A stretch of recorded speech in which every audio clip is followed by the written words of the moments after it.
Black ஆதி பேசிட்டு இருக்கேன். இது உங்களோட 1 hour ஷோ மக்களே. ஏற்றுமதி வழிகாட்டி நிறைய விஷயங்கள் நம்ம ரமேஷ் மாஸ்டர் சொல்லிட்டு இருக்காங்க. வாங்க தொடர்ந்து பேசலாம். இப்போ சூப்பரான பாட்டு இல்லை சார்? நல்லா படையப்பா பாட்டு நல்லா இருந்தது.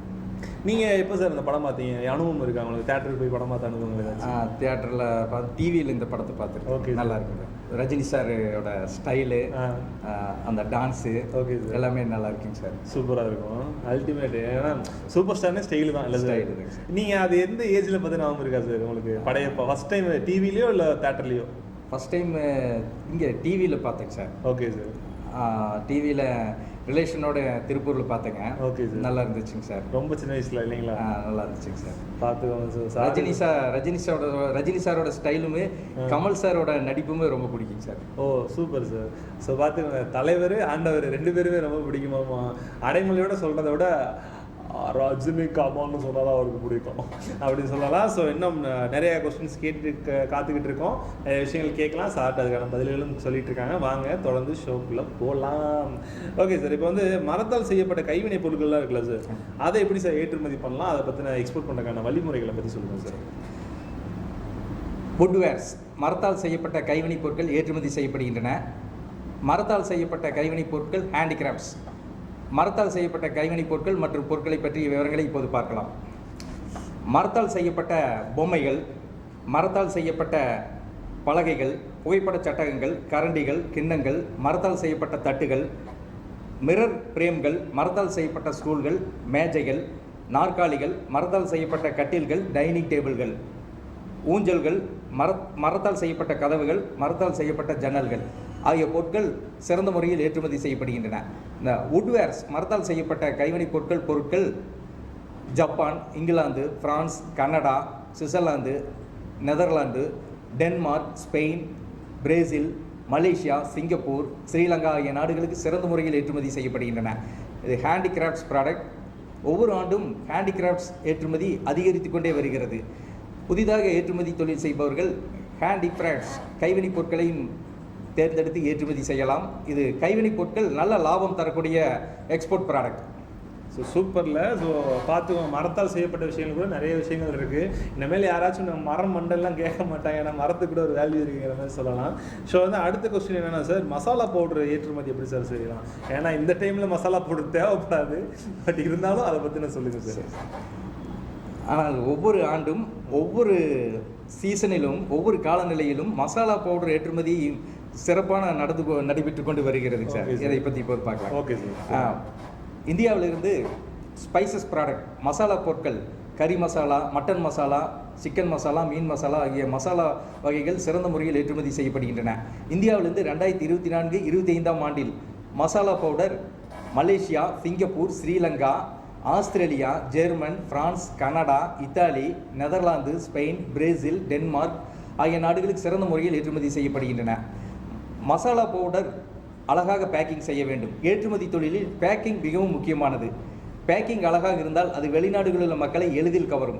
மசாலா பவுடருக்கு பிராண்ட் பெயர் வைத்துக் கொள்ள வேண்டும். பிராண்ட் பெயர் இருந்தால் அது வெளிநாடுகளில் உள்ள மக்களை எளிதில் சென்றடையும். மசாலா பவுடர் நல்ல எக்ஸ்போர்ட் ப்ராடக்ட், சிறந்த முறையில் ஏற்றுமதி செய்யலாம். மசாலா பவுடர் ஏற்றுமதியும் ஒவ்வொரு ஆண்டும் அதிகரித்து கொண்டே வருகிறது. புதிதாக ஏற்றுமதி தொழில் தொடங்குபவர்கள் மசாலா பவுடர் ப்ராடக்டை தேர்ந்தெடுத்து ஏற்றுமதி செய்யலாம். நல்ல லாபம் தரக்கூடிய எக்ஸ்போர்ட் ப்ராடக்ட். பார்த்துக்கோங்க. ஸோ மசாலா போடுறதுக்கு பெரிய வேல்யூவே இருக்காம மக்களே மறந்துடாதீங்க. இந்த டைமில் மசாலா பார்த்தா கடுப்பாக தான் இருக்கும், பட் இருந்தாலும் இந்த கோடை முடிஞ்சதுக்கப்புறம் அதோட பயன்பாடு இன்னும் கொஞ்சம் அதிகரிக்கப்படுற காலம் சூழலில் வந்து இது கண்டிப்பாக தேவைப்படும். ஏன்னா முக்கியமாக ஹோட்டல்ஸ் இருக்குல்ல சார், ஹோட்டல்ஸு அது போக வந்து நிறைய விஷயங்களுக்கு வந்து மசாலாங்கிறது தேவையான ஒரு விஷயமா இருக்குது. ஆனால் இன்னொன்று சார், இந்த வெளிநாடுகளில் இங்கே கோடைக்காலமாக இருக்கிறது போது, ஓகே சார், வெளிநாடுகளில் வந்து கோடைக்காலமாக இல்லைங்க சார். Okay sir. இந்த மாதிரி ஐரோப்பிய நாடுகள், இந்த மாதிரி நாடுகளில் சீசன் வேறு மாதிரி இருக்குங்க சார். Super sir. அப்போ வந்து பார்த்தோம்னா இந்த மசாலா பவுடரும் இந்த நேரத்தில் கூட வெளிநாடுகளில் காலநிலை வேறு மாதிரி இருப்பதால் அங்கே ஏற்றுமதி செய்யப்படுகிறது. Super sir, super sir. பார்த்துக்கோங்க. ஸோ நம்ம சீசன் மாதிரி இருக்காது அங்கே இல்லைங்களா? Super sir. இப்போ இன்னொரு கொஸ்டின் கேட்குறேன் சார். எக்ஸ்போர்ட் பண்ணுறதை பற்றி நிறைய விஷயங்கள் பேசிகிட்டு இருக்கோம். இப்போ ஏற்றுமதி ஆர்டர்கள் தொடர்ந்து கிடைக்க ஏற்றுமதியாக கடைபிடிக்க வேண்டிய வாய்ப்பாடுகள்லாம் என்ன சார் சொல்லுவோம்? ஏன்னா வந்து இப்போ ஒரு பிஸ்னஸ் பண்ண ஆரம்பிச்சிட்டோம்னா, ஓரளவுக்கு லாபம் பார்க்க ஆரம்பிச்சிட்டாலே அந்த தொழிலில் ஒரு அசால்ட் வந்துடும்.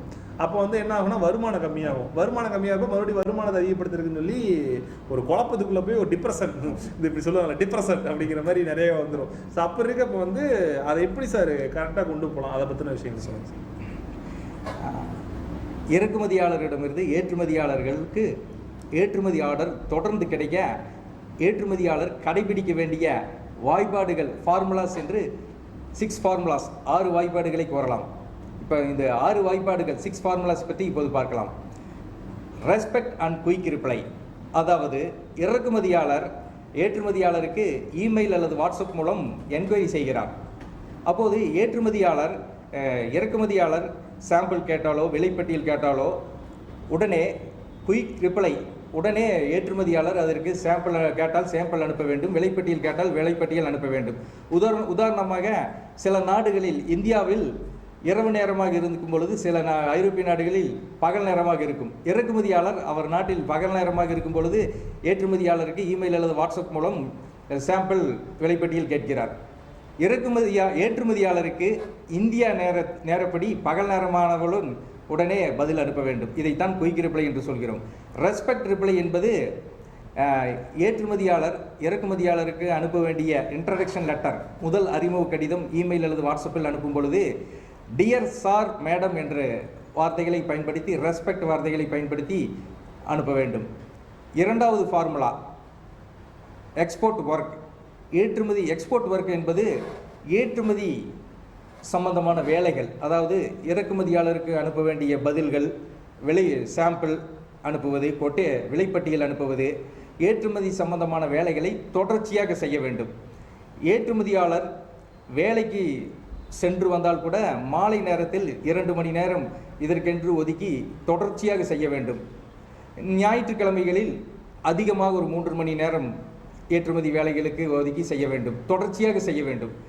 மூன்றாவது ஃபார்முலா பெஸ்ட் கொட்டேஷன், சரியான விலைப்பட்டியல் இறக்குமதியாளருக்கு ஏற்றுமதியாளர் அனுப்ப வேண்டும். நான்காவது ஃபார்முலா எக்ஸ்போர்ட் குவாலிட்டி ப்ராடக்ட்.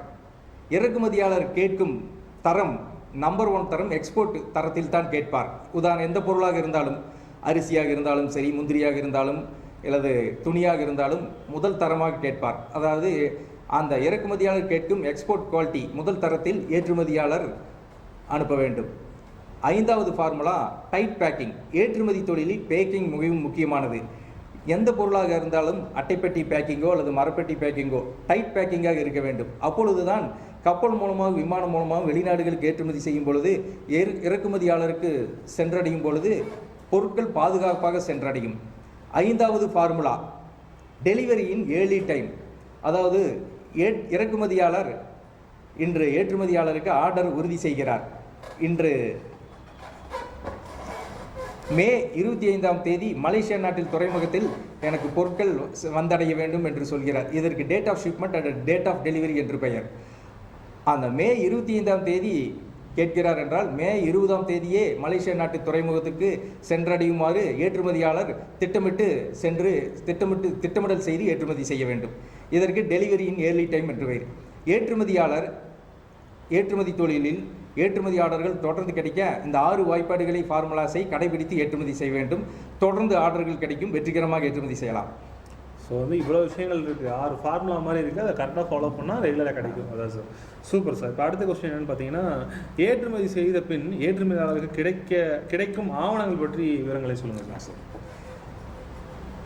ஏற்றுமதியாளர் ஏற்றுமதி செய்த பின் ஏற்றுமதியாளருக்கு 4 ஆவணங்கள் கிடைக்கும். இன்வாய்ஸ் என்பது பில், ரெசிப்ட். பொருட்களின் விலையை பற்றிய ஆவணம் இன்வாய்ஸ். அடுத்த ஆவணம் பேக்கிங் லிஸ்ட். பொருட்களின் பேக்கிங் பற்றிய பேக்கிங், நீளம், அகலம் சென்டிமீட்டரில், பொருட்களின் எடை கேஜியில், ப்ளஸ் பேக்கிங்கின் எடை டோட்டல் வெயிட் கேஜியில். இது மாதிரி பேக்கிங், இறக்குமதியாளர் கூறிய பேக்கிங் பற்றிய விவரங்கள் அடங்கிய ஆவணம், ஏற்றுமதியாளரின் லெட்டர் ஹெட்டில் இருக்கும் ஆவணம் தான் பேக்கிங் லிஸ்ட்.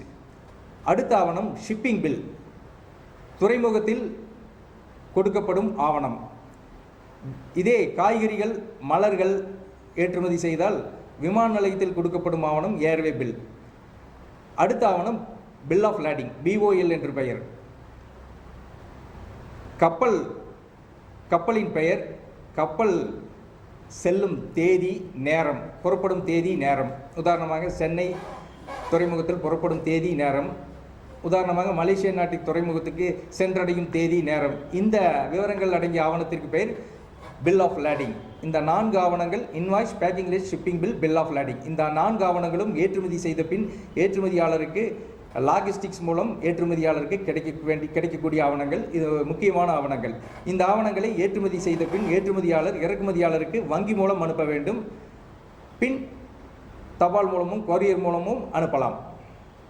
சூப்பரில். ஸோ அதான் ஆவணங்கள்லாம் கொஞ்சம் செக்யூர்டாக வச்சுக்கிறது நல்லது போல இருக்குது. அதான் வந்து அடுத்தடுத்த ஆர்டர்கள் கிடைக்க யூஸ்ஃபுல்லாக இருக்கும் கண்டிப்பாக சார். ஸோ இப்போ ஜரிகை துணிகள் பற்றின ஏற்றுமதி பற்றின விஷயங்களை சொல்லுங்கள் சார். ஜரி குட்ஸ், ஜரிகை மூலம் ஏற்றுமதி செய்யப்படும் பொருட்களை பற்றிய விவரங்களை இப்போது பார்க்கலாம். ஜரிகை பட்டு புடவைகள், காட்டன் புடவைகள், நெய்யப்பட்ட புடவைகள், பிரிண்ட் செய்யப்பட்ட புடவைகள், ஜரிகை வேலைப்பாடுகள் கொண்ட சுடிதார்கள், கவுன்கள், ஸ்கர்ட்டுகள், பிளவுஸ்கள், திரைச்சீலைகள், ஜரிகை மேஜை விரிப்புகள், காஞ்சிபுரம் பட்டுப்புடவைகள், ஜரிகை வேலைப்பாடுள்ள பட்டுப்புடவைகள் ஆகிய ஜரிகை கூட்ஸ், ஜரிகை துணிகள் சிறந்த முறையில் ஏற்றுமதி செய்யப்படுகின்றன. ஜரிகை துணிகள் இந்தியாவிலிருந்து 2024-25 ஆண்டில் Malaysia, Singapore, Sri Lanka, Indonesia, Qatar, Spain, Brazil, Japan, Australia, England, Canada, France, Italy ஆகிய நாடுகளுக்கு சிறந்த முறையில் ஏற்றுமதி செய்யப்படுகின்றன. சூப்பரில். ஸோ வந்து இப்போ சொன்ன விஷயம் ரொம்ப இன்ட்ரெஸ்டிங்காகவே இருந்தது. ஒரு சாங் பார்த்துட்டு வந்துடலாம், இன்னும் இன்ட்ரெஸ்டிங்கான விஷயம் நிறையா பேசலாம். நான் உங்கள் விஜே பிளாக் ஆதி 1 hour உங்களுக்கான ஒரு ஸ்பெஷல் ஷோ மக்களே. என்ன ஷோன்னு பார்க்குறீங்களா? எஸ், ஏற்றுமதி வழிகாட்டி நம்மளோட ரமேஷ்குமார் சார் நிறைய விஷயம் சொல்லி கொடுத்துருக்காங்க. கால் பண்ணி உங்களுக்கும் சில கேள்விகள் இருந்தால் கேட்டுக்கோங்க. ஏன்னா இப்போ ஷோ முடிய கொஞ்சம் நேரம் தான் இருக்குது. மறக்காமல் கால் பண்ணி உங்களுக்கான கேள்வி கேட்டுக்கோங்க. அண்ட் இப்போ வந்து ஆடுகளம் படத்தில் வந்து ஒரு சூப்பரான ஒரு சாங் வருது. வாழ்க்கை ஒரு போர்க்காலம் போராடி பார்க்கலாம்.